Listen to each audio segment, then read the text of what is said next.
आसमान का सीना चिरते हुए जब काल ड्रोन गरजता है तो दुश्मन के रडार भी थर-थर कांप उठते हैं। काल ड्रोन कोई साधारण मशीन नहीं बल्कि बादलों के पीछे छिपा एक खूंखार जल्लाद है। दुनिया अब तक जिस ईरानी शाहिद ड्रोन के खौफ से वाकिफ थी, भारत के इस स्वदेशी one way attack suicide drone ने साबित कर दिया है कि यह शाहिद का भी बाप है। नमस्कार, मैं हूं रश्मि और आप देख रहे हैं state mirror.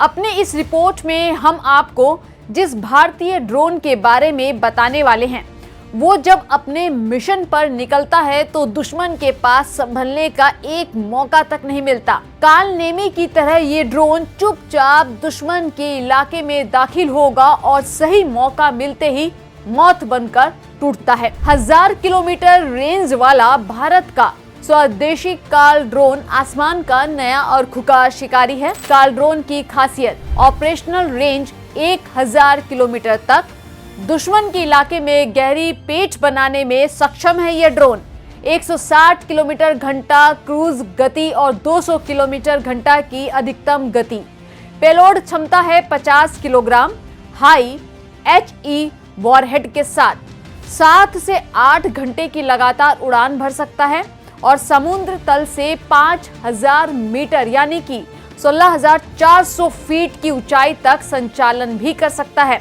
Rocket assisted take off, जिसे हम RATO भी कहते हैं, वाहन आधारित मोबाइल लॉन्चर भी है। स्वायत्त उड़ान के लिए GNSS और INS इंटीग्रेशन और क्रैप एंटी जेमिंग सिस्टम भी इसमें लगा हुआ है। भारत के लिए 1000 किलोमीटर की रेंज क्यों बड़ी बात है, इसे समझना बेहद जरूरी है, क्योंकि 1000 किलोमीटर की प्रोजेक्टेड रेंज का मतलब है कि फ्यूचर में ऐसा सिस्टम सिर्फ सीमा पर मौजूद टारगेट तक सीमित नहीं रहेगा। यह गहरे इलाके में मौजूद महत्वपूर्ण सैन्य प्रतिष्ठान के लिए बहुत जरूरी है। लॉजिस्टिक हब, कमांड एवं कंट्रोल सेंटर के लिए जरूरी है। रडार और एयर डिफेंस सिस्टम को मजबूत करता है। यहाँ तक कि सप्लाई इंफ्रास्ट्रक्चर जैसे हाई वैल्यू टारगेट्स के खिलाफ इस्तेमाल की क्षमता रखता है। लेकिन यहाँ एक बात बेहद जरूरी है, काल की ये क्षमताएं अभी projected development, specification and operationally proven capabilities नहीं है। भारत में ऐसे और कौन कौन से ड्रोन बन रहे हैं? भारत सिर्फ प्रोजेक्ट काल पर काम नहीं कर रहा। पहला शेषनाग 150, बेंगलुरु की new space research and technologies का शेषनाग 150 भारत के चर्चित लंबी दूरी वाले एक तरफा हमला करने वाले ड्रोन में शामिल है और इसके लिए 1000 किलोमीटर से ज्यादा की दूरी, 5 घंटे से अधिक लगातार उड़ान और करीब 25 से 40 किलोग्राम तक भार ले जाने की क्षमता जैसे आंकड़े सार्वजनिक रूप से सामने आए हैं। दूसरा है नागास्त्र 1। नागास्त्र 1 को सोलर डिफेंस एंड एरोस्पेस और जेट मोशन ऑटोनॉमस सिस्टम ने विकसित किया है। यह अपेक्षाकृत छोटा और सैनिकों के साथ ले जाया जा सकने वाला हमला करने वाला एक ड्रोन है और इसकी दूरी काल या शेषनाग जैसी 1000 किलोमीटर नहीं है, लेकिन इसका इस्तेमाल नजदीकी युद्ध क्षेत्र में महत्वपूर्ण लक्ष्यों को निशाना बनाने के लिए किया जा सकता है। यानी कि भारत छोटे स्तर के युद्धक ड्रोन से लेकर लंबी दूरी तक हमला करने वाले ड्रोन तक अलग अलग श्रेणियों में अपनी क्षमता तैयार कर रहा है। अब बात करते हैं नागास्त्र 1R की।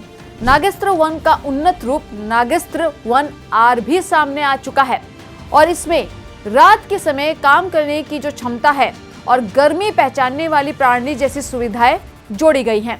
2025 में भारतीय सेना ने इसके 450 ड्रोन का आदेश भी दिया था। भारत ड्रोन में तेजी क्यों ला रहा है? दरअसल आधुनिक युद्ध में सिर्फ महंगी मिसाइलें और लड़ाकू विमान ही काफी नहीं हैं। मान लीजिए कि अगर दुश्मन एक साथ सैकड़ों या फिर यूं कहें कि हजारों कम लागत वाले ड्रोन भेज देता है। अब अगर हर ड्रोन को रोकने के लिए करोड़ों रुपए की महंगी मिसाइल इस्तेमाल करनी पड़ी तो रक्षा की जो लागत है बहुत बढ़ जाएगी। यही है लागत के मुकाबले नुकसान का बड़ा खेल। एक तरफ महंगा हवाई सुरक्षा हथियार और दूसरी तरफ अपेक्षाकृत कम लागत वाला हमला करने वाला ड्रोन। इसीलिए दुनिया भर की सेनाएं अब ऐसे हथियारों पर जोर दे रही है जिन्हें बड़ी संख्या में बनाया और इस्तेमाल किया जा सके। भारत में नागास्त्र, शेषनाग और प्रोजेक्ट काल जैसे अलग अलग स्तर के ड्रोन इसी बदलती युद्ध रणनीति की तरफ इशारा करते हैं। लेकिन काल ड्रोन को लेकर सबसे जरूरी बात, प्रोजेक्ट काल अभी विकास के चरण में है। लेकिन अगर काल अपने घोषित टारगेट के मुताबिक सफल हो जाता है तो भारत के पास लंबी दूरी तक बिना पायलट के हमला करने की एक नई क्षमता जरूर तैयार हो सकती है। यानी तस्वीर साफ है, भारत अब सिर्फ दूसरे देशों से ड्रोन खरीदने वाला देश नहीं रहना चाहता। भारत छोटे युद्धक ड्रोन से लेकर 1000 किलोमीटर तक पहुंच वाले लंबी दूरी के हमला करने वाले ड्रोन तक अपनी पूरी क्षमता विकसित करना चाहता है। और प्रोजेक्ट काल इसी बदलते युद्ध क्षेत्र में भारत की एक बड़ी छलांग हो सकता है।